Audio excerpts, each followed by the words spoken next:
Yada say yamu akwa baby me ya Adom TV bedwam na o hwede yada se papa pa wo mre no wadaje aye nanso odi amaye yakwaje ahome no aba we de wuni excuse bia se na wo nkwa adwuma mesre wadi die mu a excuse bia gise bia bibi pa ye pressing ba se ni ha ne akwadro nti odi be ma odi be wo adwuma wura ni se die no de menye gise yare a wonim se wo a wo yare ana bibi apart from no de excuse bia keke yada radio say radio fosufo ya mamu ache ya mamu akwaba yada se bia chi bencheye amo hweye ya mamu ache emo akwaba na 2nd April 2025 de radio to me ye nie ne sanu ndwuma no bi nie tie da mo ase okoya waba ti said de okọ ahomedie mu but wa hyemu ache be me na no pemenchi awe radio nyagobo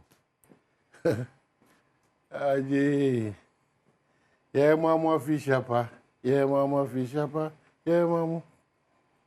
1st April yesim no eno ye mama chi awoda mama chi anzimafo nyina se mo adom me oba ako enye easy osmo kofanzi mani ba no se di na awoda 1st April enye adwuma ketwa enti zimafo nyina atitu kekam mo amufri kekam no izima kase biti kekam kase izima ewule de jimeti obia asase trefo obia echeche obia zimafo mafri zima mu no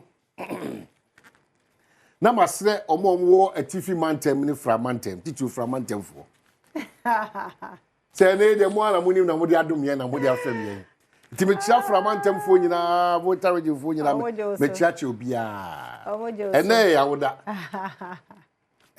ya woda Thomas subo tiri ko because ya kofa de free vote na dia go ura go so we de share na o framantem ni wa befa you know baby ami afuni wa baby am copy ye iti ade na cross nti ama Ghana no abufuo ni ntokwa na atenye ni nsi aga because ma cross share na abewuram e wonzima ana obi so wa hwe baby ofri pa oframantem no wa cross wa na dia ya kwanze barriers a obetwa pa ni nyina wa hwe o da go pigo so iti ya chia framantem fo nyina na enenso framantem wo menka jam se mo boro hima na mo si hima na be yi a ebi atogbewa 1 togbewa mama je mamaga odi adanse ese we mamaga 1 di na wo de iti happy birthday koma efiama nkwata maklo thank you iti de ka chere nyina se sere onyame onim no onko so no nya ne sa de opa na hwase bia onyame ma ne hwase amen de opa se osu bia onyame ma ono endika nsu amen de opa se ono no efiama nkwa ne so ade no ka tere short no onyame nka ate sa ni pa ne de off amen na so fa sere en hye na frumuma is the most important thing onko so mpeja no nya ne kese to ono nyame na nim onyam thank you udi awoda nya yize o enye yize mi pie ya na mu ze pipi aro mu ze de waboka udi abewo so hey na pa de pa edu mecho we na we na ka waka ze ono o sire kwa o misira opi o ze mana monto de wa zi ma wo de ma me nkasa nche ti mewu ba mewu for a good cause iti ba pa cho utia da utia bibia be wi wa iti misira it is good to also call her and wish her you know nya bibia na de bia da meka bibia ntimi nyi sikada but said you only more adwuma for this number of years no efe say wo so beka say o afia awodapa o afia onyame nhira o afia onyame ayebi o afia na wodi adanse keke na ono so hu say ampa odom etai na chi nti ya na mo ka say pimpim so zanati o de me fa ya bia nti onyame ne hene ene slogan de ko na wodai amen na ye beto prono no so ba prono de unfortunately for the viewers, you know, and for the crowd, you know, venue was Moses. Hey, it's really on your presenter. If you call the Facebook page, a deal you should almost what the film and details in there go on the you know, when you equal at 40, Miss Lemo.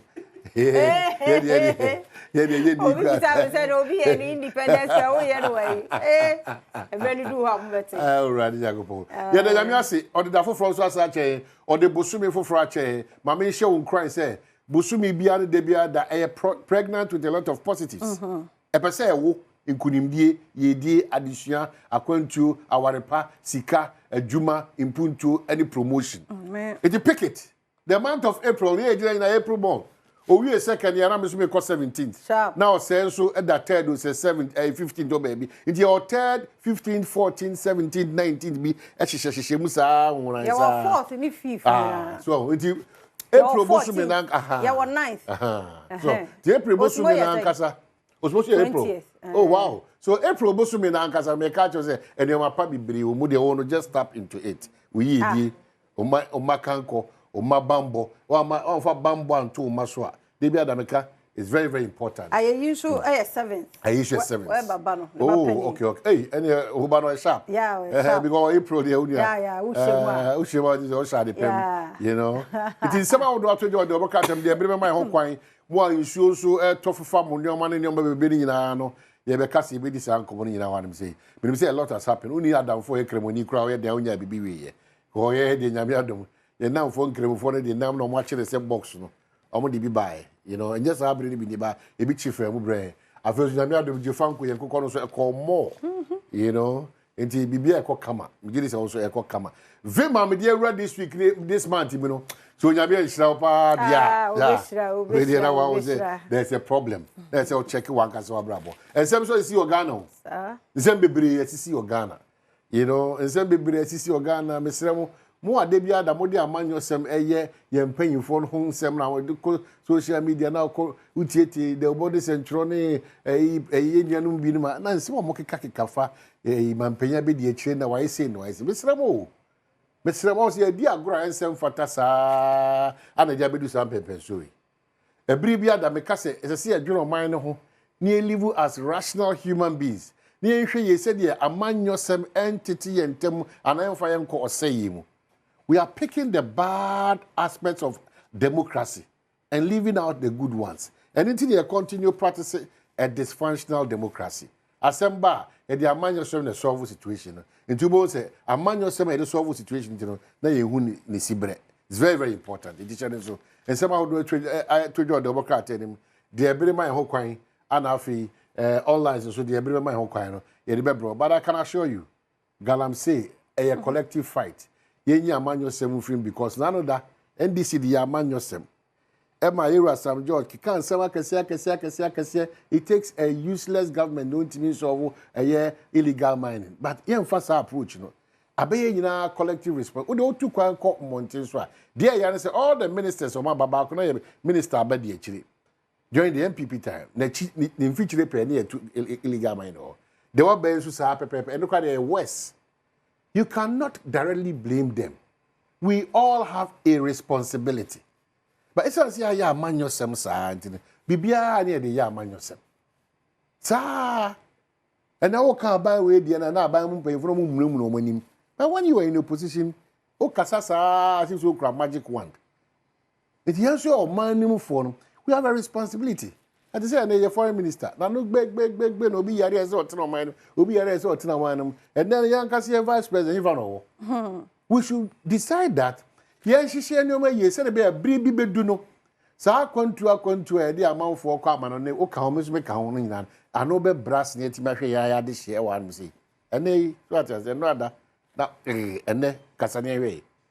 It is our man your semness, our casa and same fatana. We need to be careful.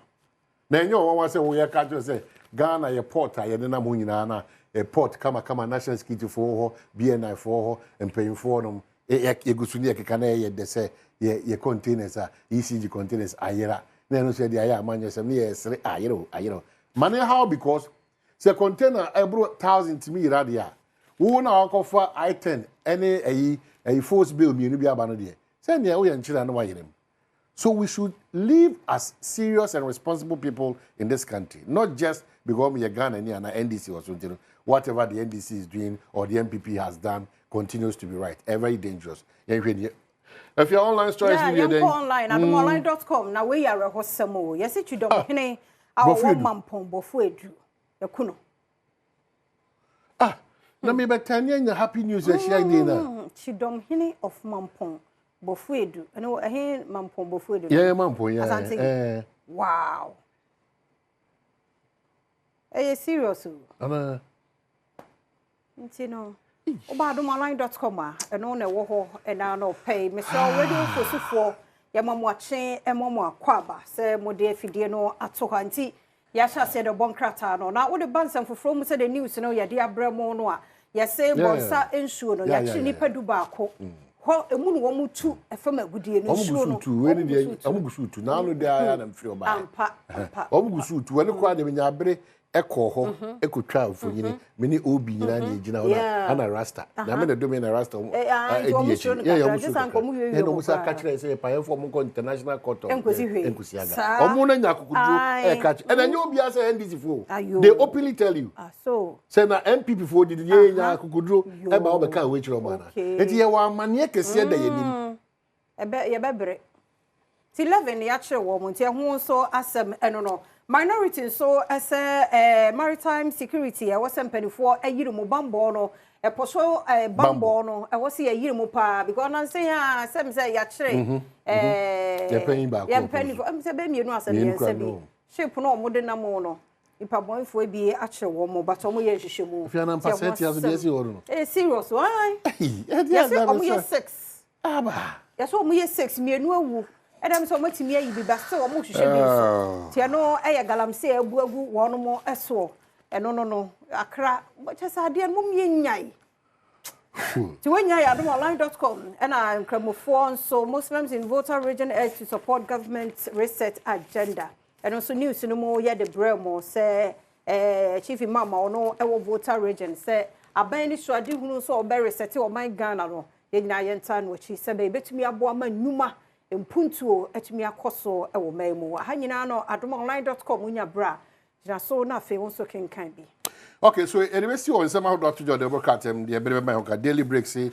family affair at national security no coordinator no or the nua perkope and chief superintendent Alhaji Osman Alhassan on why no director of investigations Ghana airport no amount for say abusuya ene adofo amemonu so asha ayiniti Galamsey fight, judiciary under scrutiny over Inche Court's ruling, and also one some Mahama orders probe into suspicious flight. And in Makasi and Farmer ECG container saga, Dubik Mahama hands clean, document fingers GPHO, now GPHA, and then Ghana feed. Jinapo calls for committee to track missing ECG assets. And then also Kennedy Japan blames MPP election loss on Baumia's Muslim faith. Kesiped Tainima made in Ofia market records massive patronage. The inquisitor say GRA's veil unveiled. The big Mohammed's letter pop up. Government laws GBC's plan to set up refinery. Anyway, Awaswa some bauxite and then Dr. Prempe congratulates Muslims. The custodian there by the Wianesa also traders, farmers, Lord Samir Uku over highly patronized Ofia market. Any man so BOG Finance Ministry lack coordination Kyidomhene and minority dumps 4.6 billion Galamsey gold board. And also some and a David. And no channel so say sika beba so Eric Siedu body bow the beba.